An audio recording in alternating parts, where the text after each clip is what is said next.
Magandang gabi mga kasiking. So ngayong araw bibiyahe tayo ngayon kay Joyride bilang isang MC taxi. So time check tayo ngayon, panggabi tayo ngayon mga kasiking. 8:39 na ng gabi.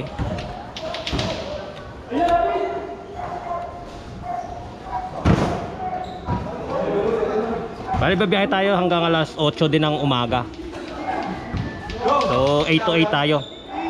So let's say hanggang hanggang alas 9.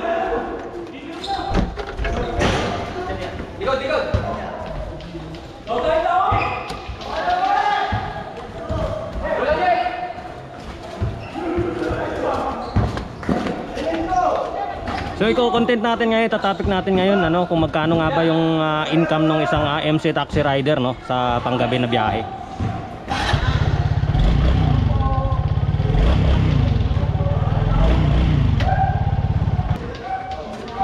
Bali hindi ko na pala muna binuksan yung healing up ko, mamaya ko na bubuksan. Bali kakain muna ako dun sa labas bago tayo bumiyahe para may lakas din naman tayo.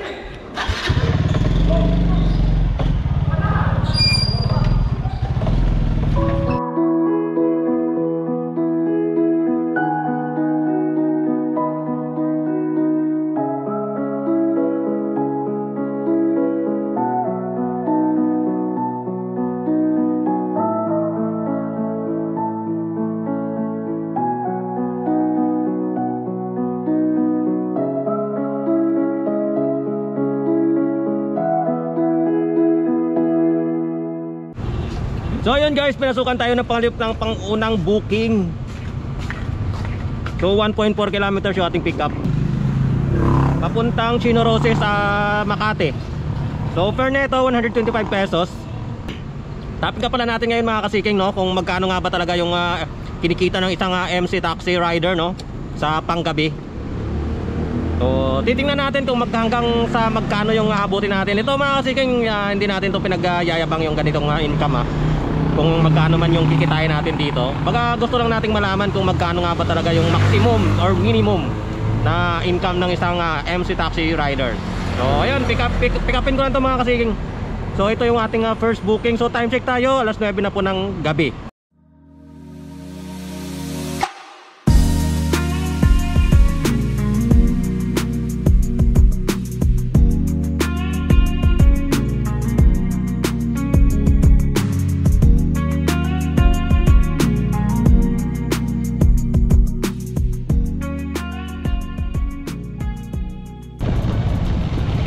So ayan guys, dito na tayo sa may pickup.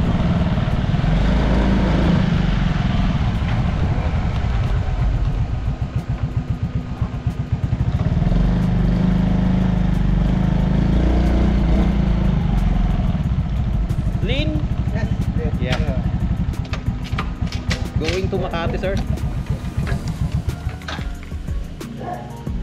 Get here net, sir. Yes.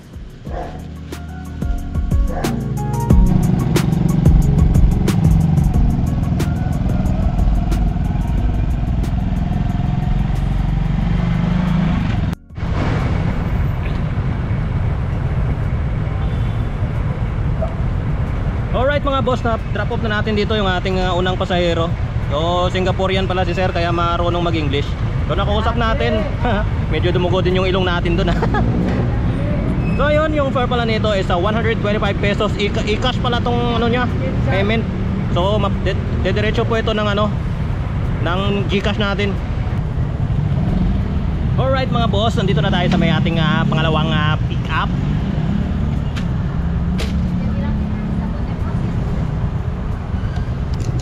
Para hindi ka masyadong malayo. Oo. Sige po.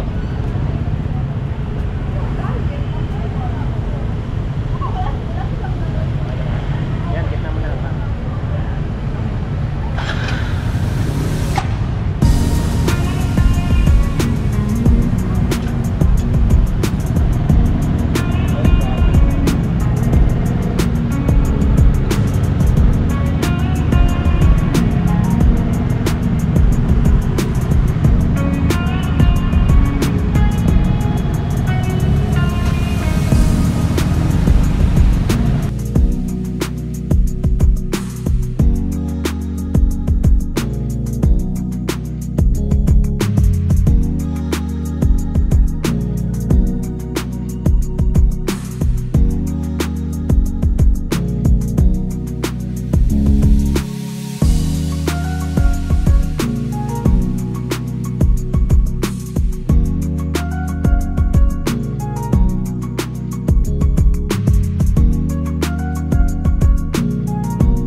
ayun mga kasiking, no, na drop off na natin dito si Madam, yung ating pangalawang pasahero.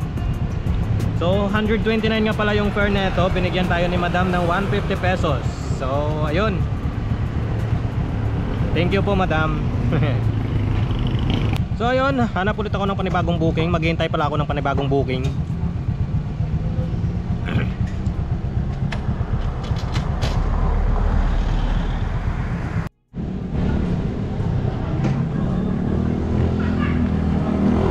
So ayun mga kasiking, no, pinasukan ako ng pangatlong booking natin papuntang Taytay, Changi. So 1.1 kilometers yung pick up. Yung fare nga pala nito 217 pesos. So na-message na rin si Madam na papunta na ako, baka kasi mamaya bigla i-cancel eh. So worth it naman yung waiting natin dito for almost 10 minutes or 15 minutes.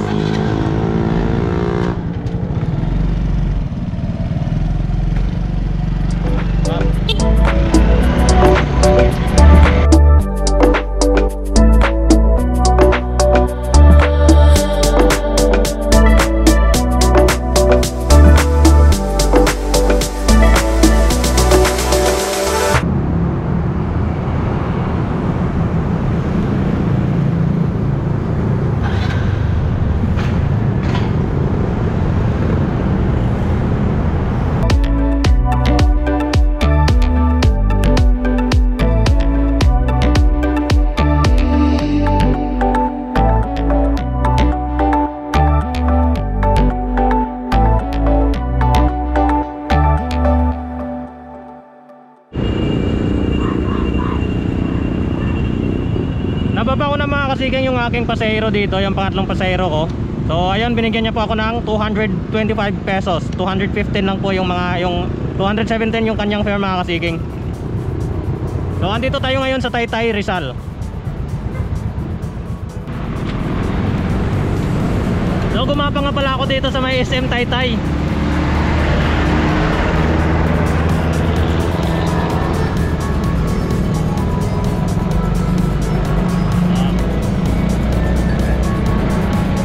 Gapang din si Pops. So ayun mga kasiking, almost 15 minutes na din ako dito. So ngayon lang ako pinasukan ng panibagong booking. So kinuha ko na 51 pesos yung fare. Kinuha ko na kaysa tumambay tayo dito. So pupuntahan ko lang si Ma'am Isabel.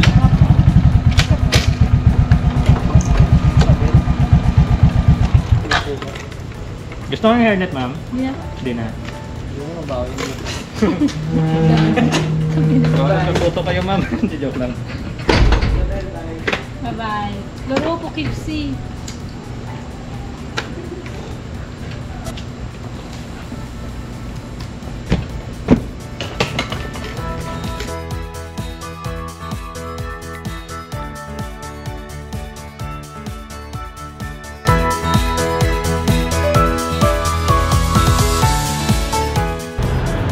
So gumapa ako dito sa may Tikling mga kasiging. Dito muna ako tatambay kung makakuha tayo ng booking.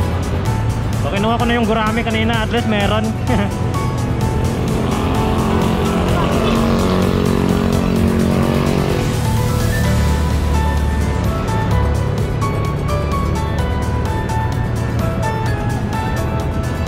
So update lang mga kasiging. So time check tayo, 11:25 na po ng gabi.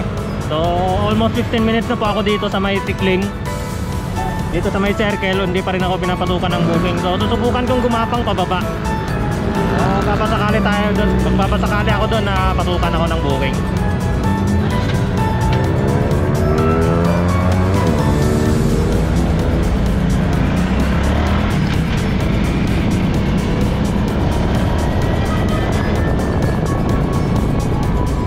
Alright mga kasiging, pinasukan na ulit ako ng panibagong booking. So after almost 15 minutes na naghintay tayo, no? So gumapang pa tayo dito pa baba. So pinasukan din kaagad ako. Ito lang, 61 pesos lang yung fare nya. So pwede na to kaysa tumambay tayo ng matagal. Ano po ba? Hello po ma'am. Hello po. Hello po. Ma'am, dito po ako sa may dito ako sa may Snack Empanadas. Ay.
Alright mga kasiking, nag-drop na natin dito si ma'am. So fare nito 61 pesos.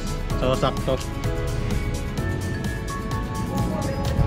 Alright guys, pinasukan na naman ako ng panibagong booking. So papunta simula dito sa Cainta Rizal, papunta naman itong Natividad, Pasig. So fare nito 90 pesos. Pangalan sir?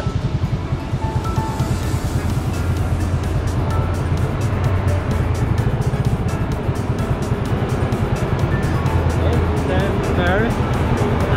Fair.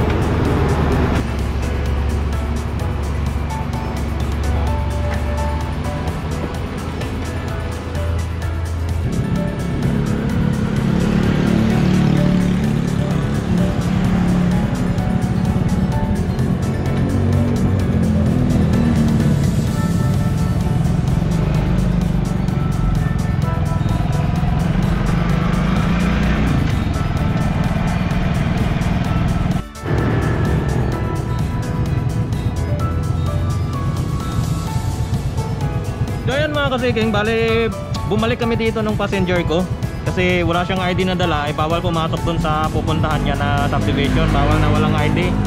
So ayun, bumalik kami dito, so tumoble, binigyan niya ako ng 200 mga kasiking.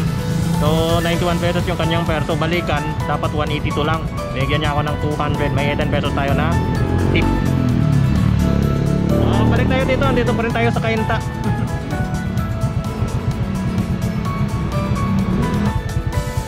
So may booking ako dito mga kasiking sa Domos Mid-Rise Condo. So papunta nga pala ito mga kasiking ng BXI Global Bridgetown, papuntang Ortigas po. So fare nito 95 pesos.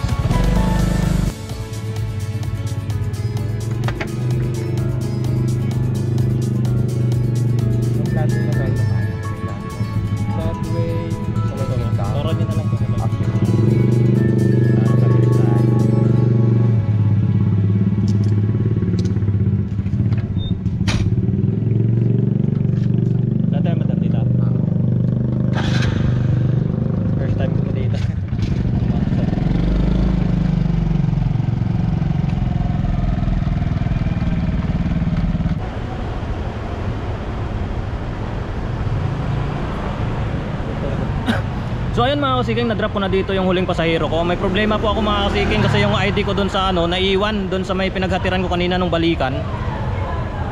Kasi akala ko babalik pa kami dun. Di ko nakalimutan ko yung ID ko dun. Ngayon, pupuntahan ko dun ngayon. Bukan layo pa naman yun mga kasiking. Titingnan ko na lang yung huling address na pinagpuntahan namin kanina. Awit talaga.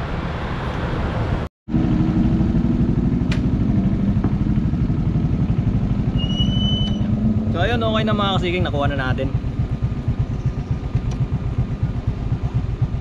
Almost 6 kilometers na tinakbo ko rito para mabalikan na yung ID natin So ayun mga kasiking, nandito tayo sa may Robinsons S. Bali dito ako nagabang ng booking. So kumain muna ako ng apple na baon ko. Dinala ko yung apple ng ni Otol. So ngayon, may pumasok sa akin na booking mga kasiking, papuntang Angono, Rizal. So yun, e-cash to collect na naman pala siya. So mapapasok na naman to sa Gcash natin. Through Gcash yung bayad. Ayun, puntahan ko lang tong booking natin, yung booking ko. Ano lang, malapit lang, 390 meters.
dito.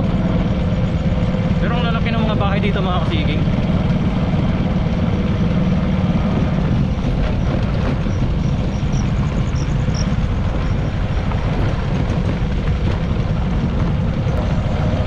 Gcash pa yung payment, 199 pesos. Ano mga bahay dito ang lalaki oh. Bakit ng daan?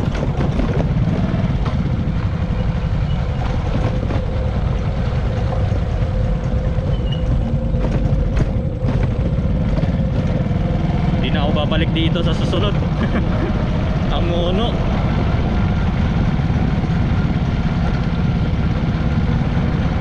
Ikaw doon ang dilim, sobrang dilim. Awit yan. Hindi ako nang bumalik dito.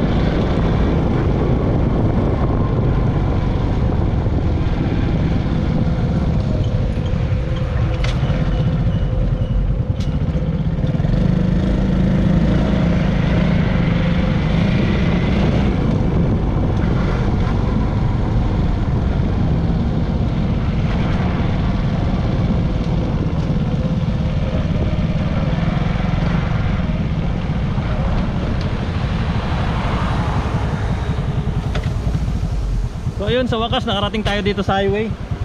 Grabe, akyatin doon tapos madilim pa.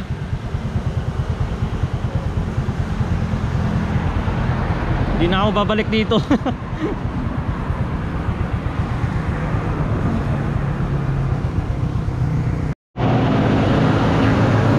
So, update lang mga kasiging, andito na naman ako ulit sa may Tikling. Wait, nabubalik na naman ako dito. Sobrang dilim nung huling pinaghatiran ko. Sa halagang 199 pesos. Tapos Gcash pa yung payment. Hindi na ako babalik dun.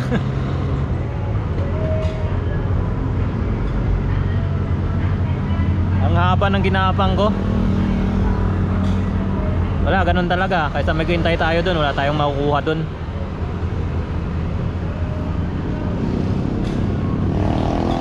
So mag-Angel's Burger muna na ako.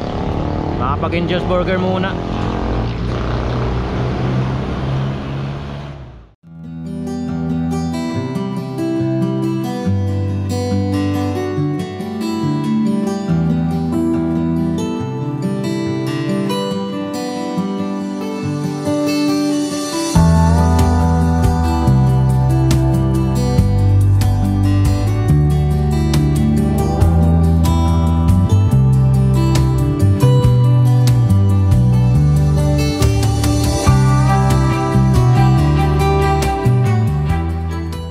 Mandaluyong galing BGC Taguig. So 95 pesos yung kanyang fare, binigyan tayo ng 100.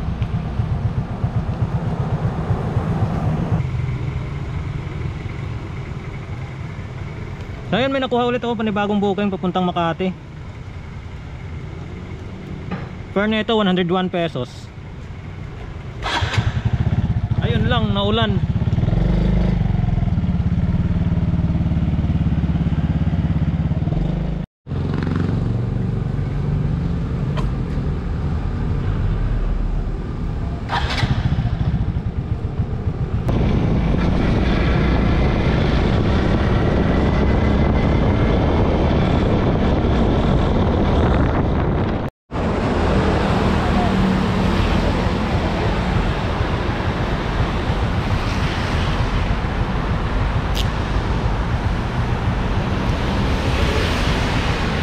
Alright mga kasigay, nababa na natin 100 pesos yung fare. So may another booking tayo mga kasigay papuntang Paco, Manila. So fare nito 124 pesos. So dito lang yung pick up sa may LRT1. So update lang mga kasigay, andito na nga pala ako sa bahay, no? Nakauwi na pala ako. At ayun, umuwi nga ako pala. Huling booking ko nga pala kanina is alas 9 na po, no? Going to alas 10. Yan po yung huling booking ko. Hindi ko na po nakuha na ng video yung ibang mga booking ko kasi sobrang lakas ng ulan kanina. At iba-iba yung panahon, ano? Bale, bumiyahe ako ngayon ng almost 12 hours. So almost 12 hours po tayo sa kalsada. Pero yung 12 hours na yan mga kasiking, so is may pahinga pa rin tayo dyan, mahaba pa rin yung ating pahinga dyan kasi most of the time gapang pa rin tayo ng gapang dyan kapag wala pong booking. So ayun, dagdagan pa ng panahon na panay ulan, kaya minsan wala talagang pasahero. So ayun, balik kinuwenta ko na nga pala yung aking income ngayong araw na ito sa biyahe ko pala kagabi. So nag-start ako kagabi alas 9 and then nagtapos ako kanina alas 9 din ng umaga. So yung kinita ko po dyan mga kasiking is 2,300 plus. Bali babawasan ko pa po yan mga kasiking ng aking expenses kagaya ng gas na 200 tsaka food na 200. So nasa 400 po siya. So yung 2,300 natin na income, bali magiging 1,900 po yung atin dyan na net income. So ito mga kasiking, disclaimer lang, hindi ko po ito pinagyayabang mga kasiking. Kumbaga ginawa ko itong video para sa mga bago lang din, kumbaga para magkaroon lang din ng idea yung mga bago na gustong pumasok sa isang MC taxi. So ito nga pala yung cash ko mga kasiking, no? Ito yung cash ng yung aking kinita kagabi. Ito po yung cash na hawak natin. So ito siya, 5, 6, 7, 8, 9, 10, 11, 12, 13, 14, 15 plus 100, bali 16 siya mga kasiking yung ating cash, and then may e-cash tayo na na pumasok sa GCash natin kagabi na worth 300 plus. So kaya siya umabot siya ng 1,900 na malinis. Bali nabawasan na po ito ng mga kasiking ng gas. Nagpagas na po ako kanina ng 200, and then nabawas ko na din yung 200 na food na pinagbibili ko kagabi na pagkain. So ayun naman po mga kasiking, no. Gusto ko lang disclaimer lang ulit, hindi ko po ito pinagyayabang, no. Kumbaga binibigyan ko lang ng idea yung mga gustong pumasok sa isang MC taxi. Pero syempre depende pa rin talaga sa booking at depende din sa sipag natin. Ayun lang mga kasiking, no.